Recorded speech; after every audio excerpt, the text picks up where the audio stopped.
Phones, iPads, iPods, Switches, PlayStations, laptops, they're everywhere. In recent years, technology has become more and more ingrained into most people's everyday lives. With the recent rise of things like AI, social media, and iPad babies, technology is becoming a bigger and bigger conversation. For my science project this semester, I wanted to focus on the ways that technology can affect people, specifically children and teens.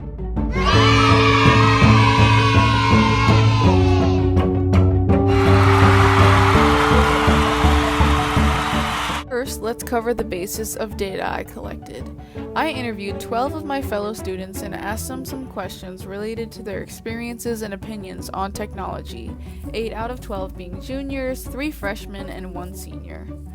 Most of the kids I interviewed seemed to have a similar experience with technology. They received a device at an early age, some at 10 to 12, and some as young as 3. But they all described that their early experiences consisted of mobile and video games. Most kids I interviewed have consistently had a phone since they were 11 to 12. The students had varying self-reported relationships with their phones. I can't walk downstairs without my phone. I can't walk to the bathroom without my phone. Hate-love relationship with my phone. And it's like going back to an ex over and over again. So not very healthy, I'd say.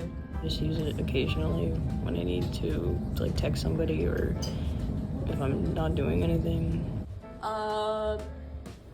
Pretty good. The students had varying screen time, from 3 hours a day to 8 hours a day.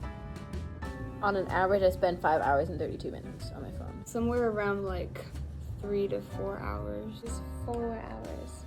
Well, right now it's 3 hours and 56 minutes. 5 hours. What is it? It's 8 hours. 10% down from last week.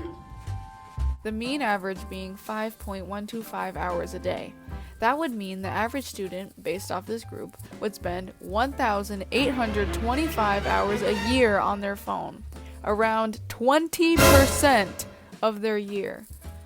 So, what are these kids doing during that time? I'm on social media a lot, scrolling on TikTok or on Instagram or texting and calling and also reading. I'm either texting people or I have YouTube up. Definitely for like social media and stuff. Yeah. I use it a lot for social media, just to get my daily intake. Listening to music and watching TikTok, Instagram, and like talking with my friends. How might they feel after an extended period of use? I feel terrible. My eyes are red and they're like hurting. I feel like I spent hours in the desert. Very bored. I can sometimes feel drained. I was really tired, especially after a while. Would it feel like regret after? I was just like, why am I doing this? And then I move on. How often might students be distracted by phones when doing tasks related to schoolwork? Semi-often? Not really. Not at all. I want to say not very often, but it's all the time. I'd say quite a bit because I have my phone on me all the times. Actually, way too much. It's a really big problem, actually. How often might these students stay up later than intended using technology? A lot recently. I'm really trying to fix it. Every day. A lot. Pretty often. I'd say a lot. Every day. Every day. What do the students think about all of this? Have phones done more harm or more good in recent years? Recent years? More harm. In recent years, I think they've done more harm. I think it's more harm, but I think it's a close race. Definitely more harm. More harm. Say more harm. I think it's like 50-50, but probably a little more harm. Both. Like it definitely has done really bad, but there's also times that it has done More good, especially because of keeping people connected during the pandemic. So, what's going on with all this? Well, as I've covered in recent projects, children are the most vulnerable to change. Their brains peak in neuroplasticity from ages 9 to 15, a crucial time in life for many of us.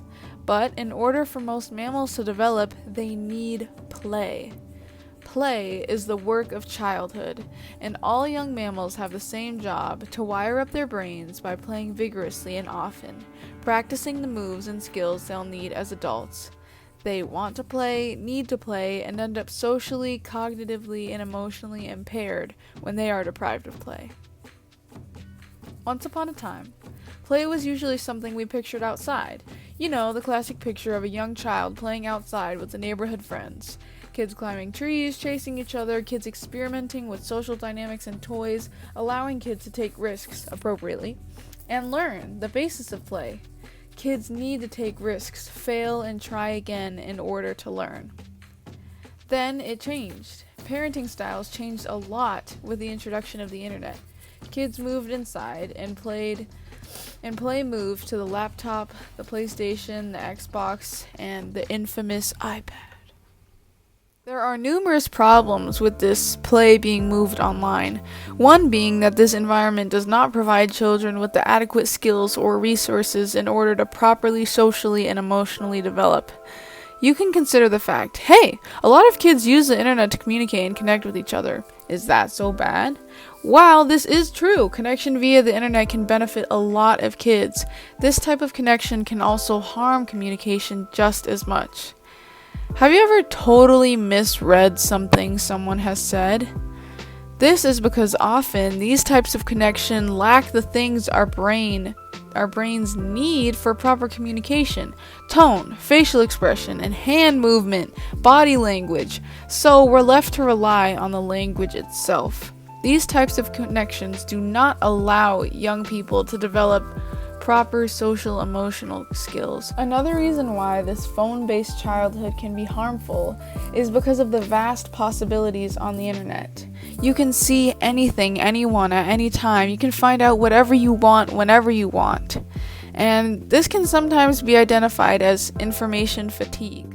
Information from the media, particularly social media, the internet, or work makes us ill by interfering with our sleep, sabotaging our concentration, and undermining our immune system, according to David Lewis, a British psychologist. Social media specifically is notorious for encouraging depression and major self-esteem issues, especially in young girls. A long-running survey of American teens found from 1990 to 2010, seniors became less likely to agree with the statement, "Life feels meaningless."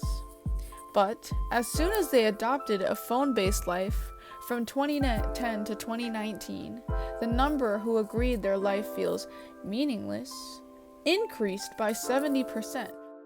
Not only that, but social media apps are designed by teams of scientists to be as addictive as possible. According to the Lanier Law Firm, roughly 10% of Americans are addicted to social media. That's 33 million people. A big factor in this can be the social pressures to fit in and just do it because everybody else is. Social media is all about network effects. Most students are only in on it because everyone else is too. Most of them would prefer that nobody be on these platforms. In a study, students were asked directly, would you prefer to live in a world without Instagram or TikTok? A majority of the students said yes, 58% for each app. So, the reality for a lot of people is join in on the fun or face social isolation. Pros. So, there are many, many benefits that we can reap from the recent advances in technology. The main ones being advanced communication and infinite educational resources. Now more than ever, we are able to communicate with the click of a button. In past eras, we were consistently short-sighted by the lack of communication.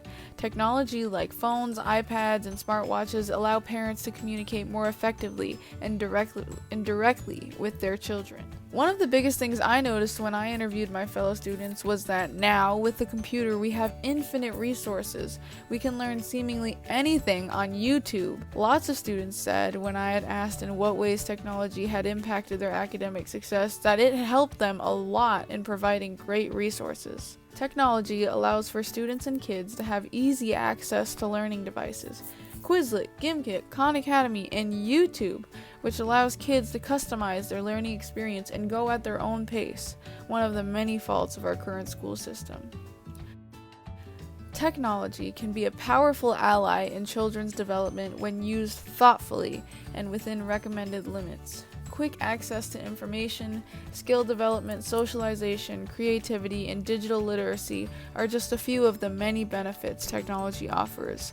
By embracing technology as a tool for learning and growth, parents and educators can provide children for a future that demands technological literacy and adaptability.